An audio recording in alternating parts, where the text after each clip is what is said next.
Hello everyone. आज की class में हम लोग बात करने वाले हैं कंजर्वेशन ऑफ एनर्जी पर।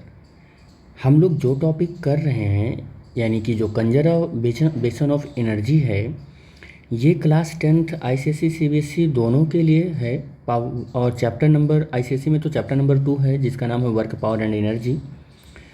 और कंजर्वेशन ऑफ एनर्जी में हम लोग जो फर्स्ट टॉपिक करेंगे उसका नाम है principle of conservation of energy. क्या नाम है? Principle of conservation of energy. क्या होता है principle of conservation of energy? तो मैं आपको बता दूं कि principle of conservation of energy जो है ना, वो फंडामेंटल प्रिंसिपल में से नेचर के फंडामेंटल प्रिंसिपल में मतलब नेचर के फंडामेंटल प्रिंसिपल में से एक बहुत इम्पोर्टेंट प्रिंसिपल है ये। आप ये एक लाइन ये भी आप मेंशन कर सकते हो कि principle of conservation of energy क्या है। तो नेचर के फंडामेंटल प्रिंसिपल में से एक बहुत इम्पोर्टेंट प्रिंसिपल है ये। समझ पा रहे हो बात ना? तो आप ये लिख भी सकते हो कि the principle of conservation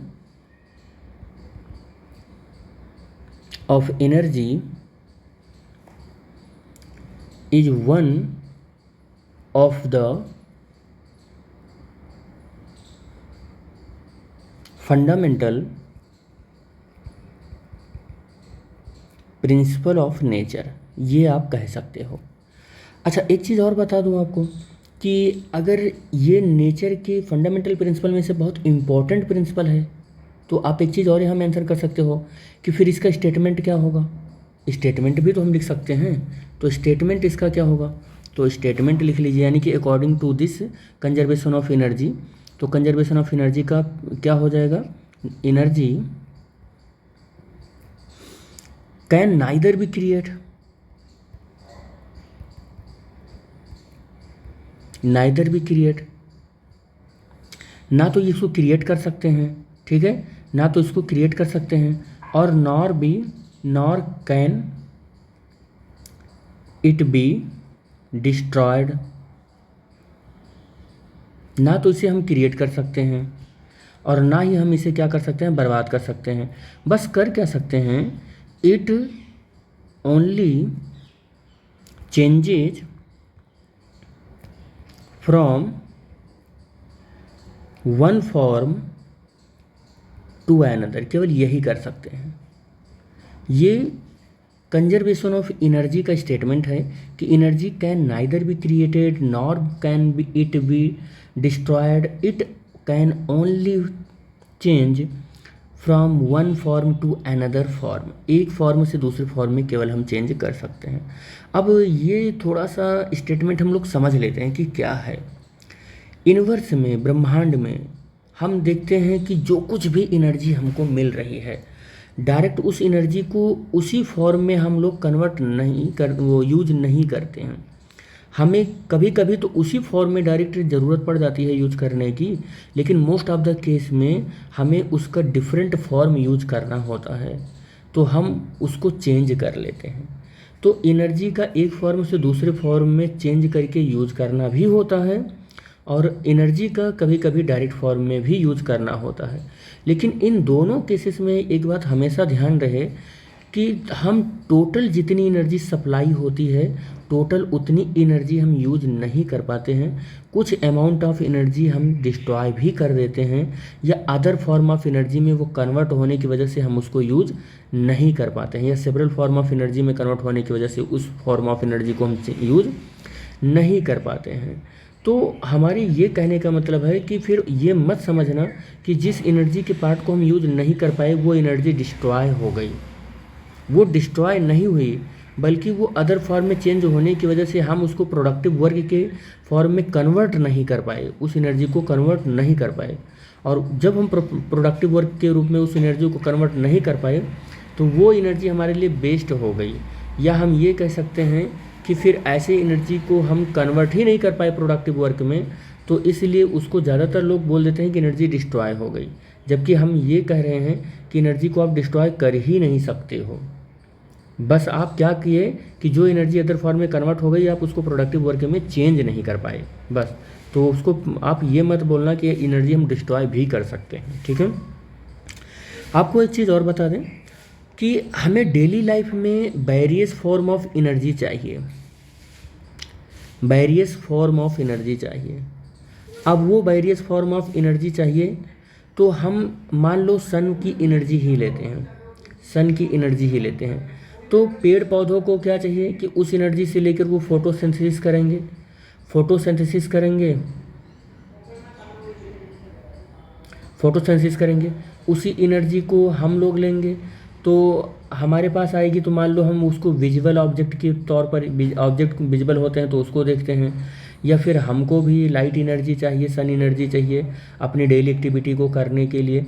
other जैसे है सी में है तो उसको भी इनडायरेक्ट फॉर्म से जो टाइडल इफेक्ट होते हैं वहीं से आते हैं, विंड एनर्जी भी वहीं से मिलती है, सब मतलब कहीं ना कहीं से सन की एनर्जी से एसोसिएटेड हैं नेचर के जितने भी फिनोमिना हैं। तो अब आप देखो कि आपको सन जितनी एनर्जी दे रहा है ना, आप जो एनर्जी जिस लेवल पर यूज कर पा रहे हो तो उसका डायरेक्ट उसी फॉर्म में कभी कभी आप नहीं भी यूज करते हो। जैसे जैसे फोटोसिंथेसिस में वो केमिकल एनर्जी की फॉर्म में स्टोर होता है, यहाँ लाइट एनर्जी के फॉर्म में स्टोर होता है, टाइडल एनर्जी में मैकेनिकल फॉर्म में स्टोर होता है। तो अलग अलग फॉर्म में ये एनर्जियाँ स्टोर होती हैं। तो आपको डेली लाइफ में जो एनर्जी चाहिए वो डायरेक्ट कभी कभी चाहिए भी होता है, कभी कभी नहीं चाहिए, अदर फॉर्म में चाहिए भी होता है, मतलब उसके डिफरेंट फॉर्म में चाहिए होता है आपको एनर्जी, ठीक है। लेकिन जो ये एनर्जी होती है, ये एनर्जी हर हाल में याद रखना कंजर्व होती है, चाहे जितने फॉर्म ऑफ एनर्जी में कन्वर्ट कर लो आप और उसको यूज कर लो, हर हाल में ये एनर्जी क्या होती है, कंजर्व होती है। क्या होती है, कंजर्व्ड होती है। याद रखना हर हाल में ये एनर्जी क्या होती है, कंजर्व्ड होती है, ठीक है। तो अगर अब कंजर्व होती है तो इसका क्या मतलब है, फिर इसका मतलब ये हुआ कि एनर्जी इंटरचेंज होती है one form to another form. इसका यही मतलब होता है कि energy interchanged one form to another form, एक फॉर्म से अनदर फॉर्म में एनर्जी क्या होती है, इंटरचेंज होती है। तो मोस्ट ऑफ द केसेस में जो हमारी डेली लाइफ में है वो एनर्जी कैसे चेंज होती होगी, तो याद रखना potential energy change into the form of, change into the form of kinetic energy, या ऐसा भी हो सकता है कि kinetic energy change into the form of potential energy. ये ऐसे कन्वर्ट होता रहता है। तो अगर मैकेनिकल एनर्जी हम कैलकुलेट करना चाहें, यानी कि टोटल मैकेनिकल एनर्जी हम कैलकुलेट करना चाहें, मैकेनिकल एनर्जी अगर हम कैलकुलेट करना चाहें तो फिर ये क्या हो जाएगा, तो ये हमको पता है ये क्या होता है, ये क्या होता है, sum of the kinetic energy and potential energy, यही होता है।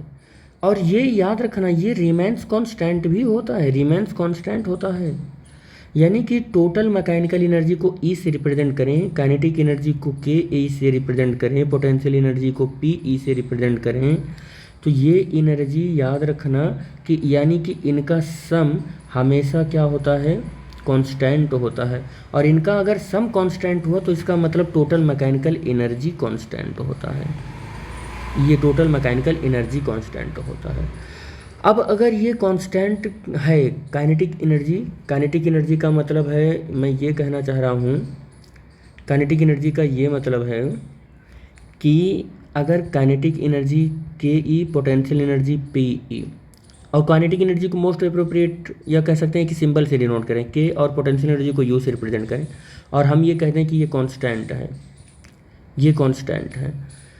तो याद रखना अगर ये कांस्टेंट है टोटल एनर्जी, यानी कि मैकेनिकल एनर्जी कांस्टेंट है, तो ये पूरी की पूरी काइनेटिक, पूरी की पूरी पोटेंशियल आप मैकेनिकल के फॉर्म में कन्वर्ट कर लेंगे।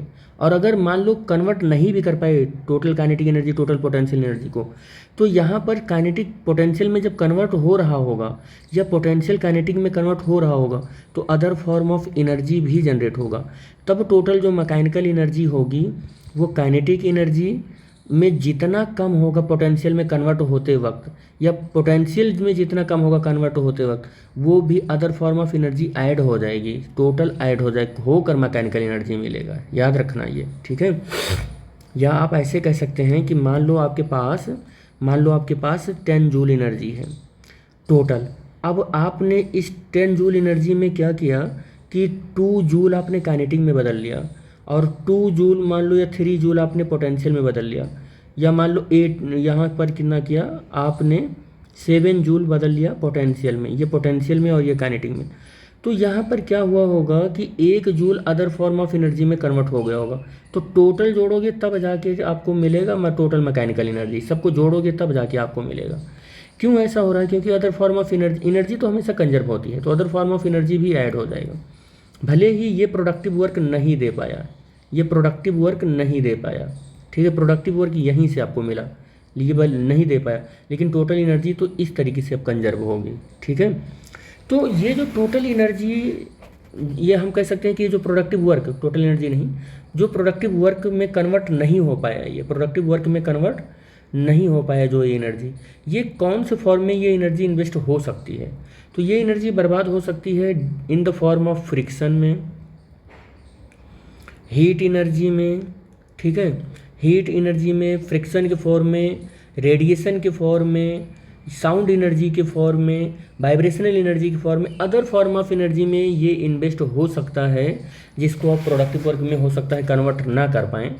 तो कुल मिला के मैं ये कहना चाह रहा हूँ कि टोटल एनर्जी कंजर्व होती है, और जब कभी भी एनर्जी कन्वर्ट होती है एक फॉर्म से दूसरे फॉर्म में, तो अदर फॉर्म ऑफ एनर्जी भी जनरेट हो सकता है, लेकिन इसका ये कभी मतलब नहीं हुआ कि एनर्जी बर्बाद कर दिया है आपने।